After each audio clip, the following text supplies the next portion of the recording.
Hey folks, before I get into today's video, I want to make a correction. Thank you, Jazz, for correcting me.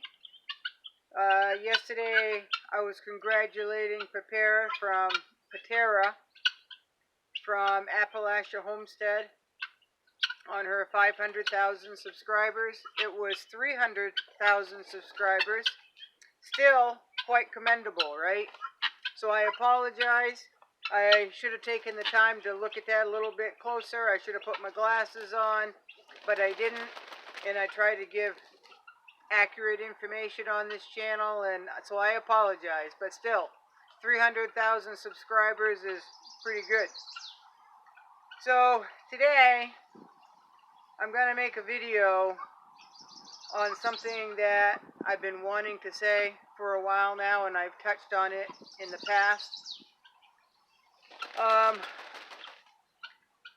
You know, hard times are coming. They are just coming, folks. And some people just have their blinders on. Some people, I don't know if they don't want to see, if it's overwhelming, or they just don't think it's going to get that bad, because we've always come out of it before, right? Any hard time, we've always pulled through. This time it's a little different, folks. Things are lining right up to where there's going to be, in my opinion, there's going to be some hard times. Now, as you can remember, I used to talk to people. I've been talking to people since 2019, and everything going downward from there. But a lot of things have happened since then, right? Which is just compounding everything. So you've got A, B, C, D, all the way up to Z happening, and you still have these people that are just not paying attention. They're in for a big shock, folks. They are. Now, a lot of you know that I am a single homesteader. I live here. I live semi-primitively, right? I have no running water. I have no electric. I have no solar. And I do everything manually. It's done manually, folks. And if I don't know how to do something, I research it. YouTube is really good about that. So remember when my little weed whacker was working, then all of a sudden it just stopped working while I was brush cutting, right? Well, I thought it might have been the spark plug. I've never changed the spark plug. That thing is 3 or 4 years old.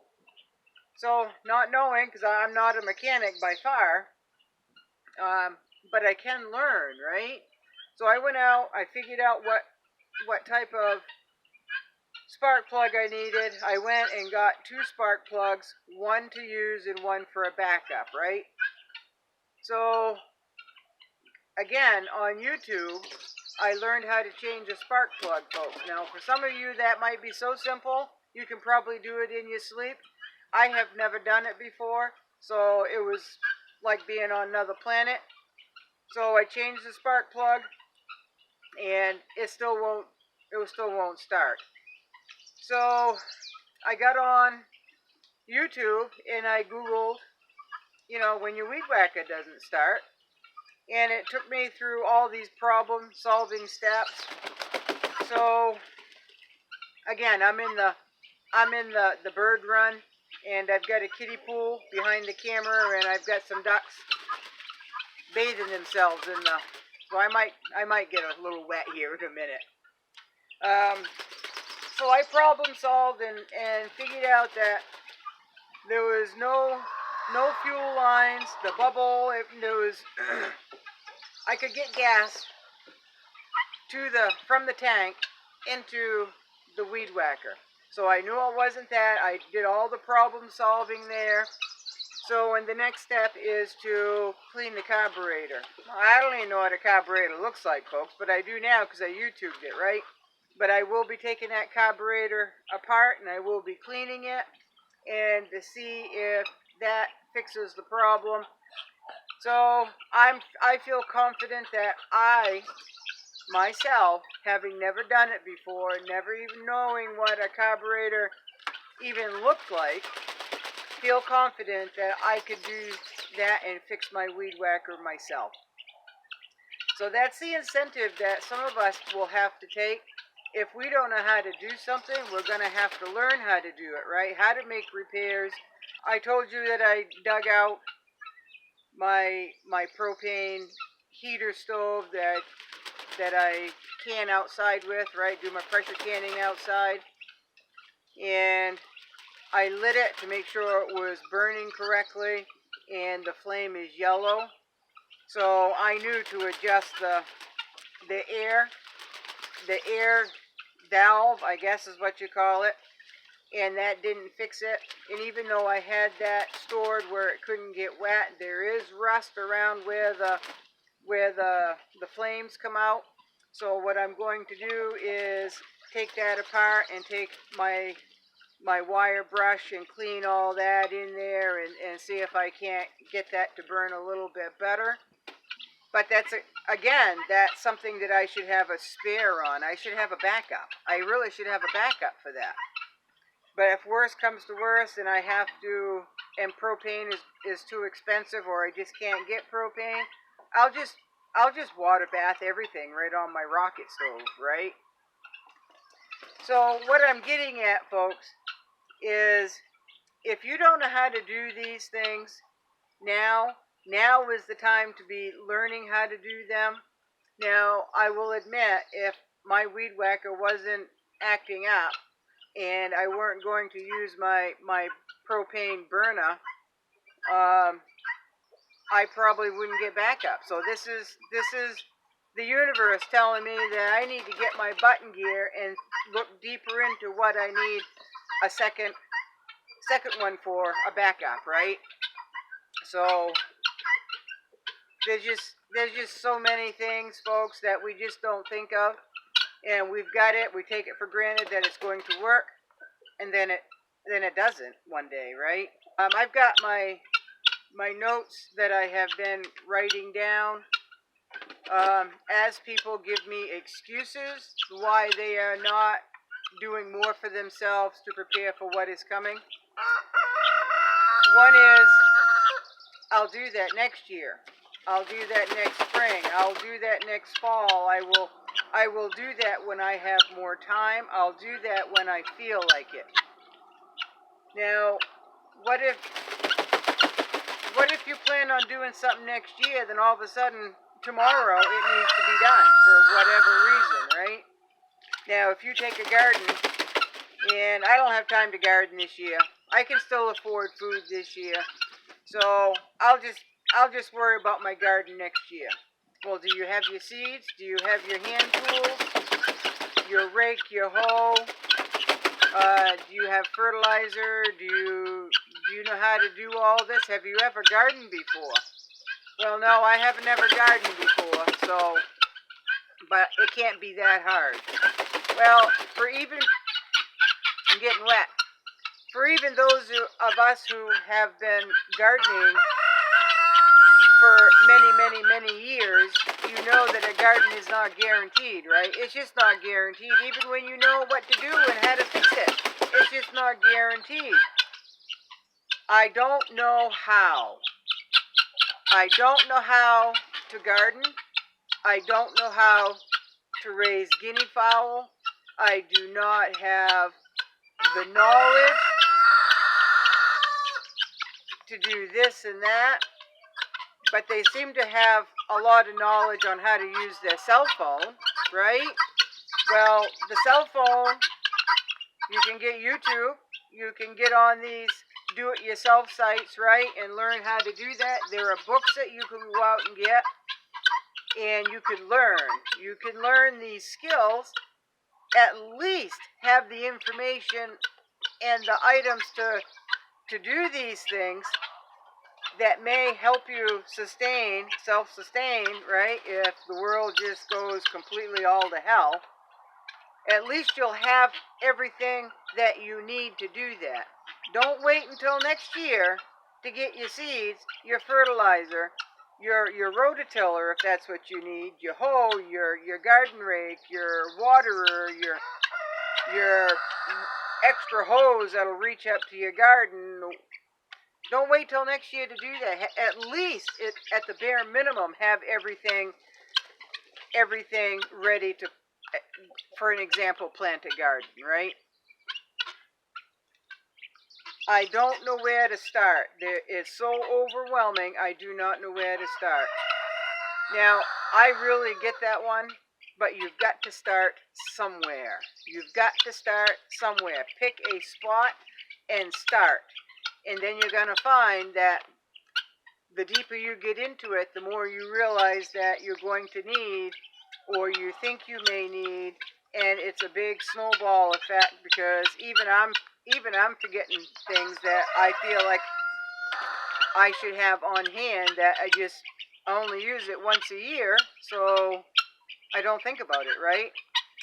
Shelly from Everyday Prepping Adventures, she mentioned yesterday in her video on have a mini hardware store in your home. Spare parts, all these things to fix things when they break, and for general maintenance, right? Now, if you're like me and you don't know how to repair anything mechanical, maybe getting something, a repair book. I don't know if they even have them. I'm sure they do. There used to be something like a popular mechanics book, do-it-yourself books on how to repair this and that. That's not my thing, folks. That's just not my thing. So, and this is one that I have touched on before, but I hear it so much, folks. I just hear it so much.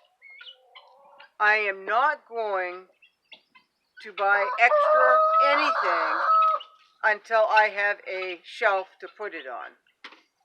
Now, yesterday I had this conversation with somebody, and what they said was, I'm going to go out and I'm going to start buying all this stuff, but not until there's a shelf I saw on Pinterest that I really, really want. And until I have that shelf and a place to put all my preps, I'm not going to prep. Well, my response is, if you go buy the food now, because it's as cheap as it's going to be now, even though it's more expensive than it was, it's as cheap now as it's going to be. Get that food now. Be inconvenienced by stacking it right up. Even if you have to walk around it, folks. Stack it. Put it anywhere you want. Put several stacks, right? Just find a place for them, and then worry about your shelving unit. Because this person says they didn't know how to make the shelf. They were going to have the husband make the shelf, and then she was going to make it nice and pretty by painting it and putting decals on it. And she wants these fancy labelers, and it's what she is talking about and more concerned about is, one, having food that might be in her way for a little bit, and her dream pantry of what she wants it to look like, which is pretty fancy, folks. She showed me a picture. It's pretty fancy.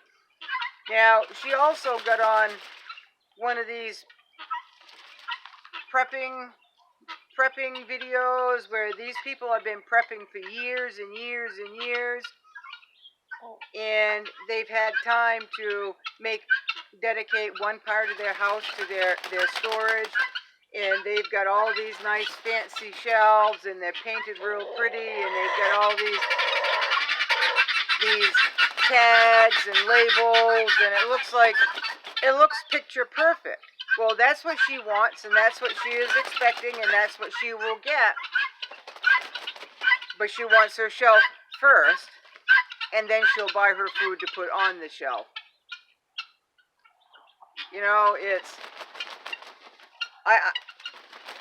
You can have it look nice. Who's going to see it, folks? Who's going to see it? Are you going to have a show and tell where you're going to have like an open house pantry where you're going to put a sign out beside the road? Come look at my pantry. Come look how pretty my pantry is. And look at all these pretty foods and these beautiful labels. Well, that's all well and good, folks, but one, you're advertising, and two, pretty is nice. Feeding your belly is better, right? Feeding your belly is better, folks. So I just, that's just my thought. I know I'm pretty simple. I'm a very simple gal. And things don't have to be pretty. Obviously, look, folks, I've got snow fence that I've draped over, and I've got it zip tied together here, and there's orange here, and then every once in a while you'll see a forest green one that's zip tied to the orange one, and they're propped up with boards with a board screwed across as T-posts, and they're just propped up, and it's not fancy, but I can tell you, I get a lot of compliments on this. You know, and it is pretty redneck. It's kind of patchy, and I don't care. I don't care. It's effective. It's what I had. Excuse me. It's what I had on hand. It works for me. It didn't cost me anything but time because I had everything here. And to me, that's perfect. To me, that's perfect. I didn't have to go out and buy all this matching snow fence. I didn't have to go out and buy T-posts. I just didn't have to buy anything because it's stuff that I've had lying around for a while and knew it would come in handy, right? Odds and ends of fencing comes in real handy. Zip ties come in awful handy, folks, especially if you have birds. For those in your family who are not prepared, but they may know that you are, or that you have birds, or that you garden, and they're off playing a little bit.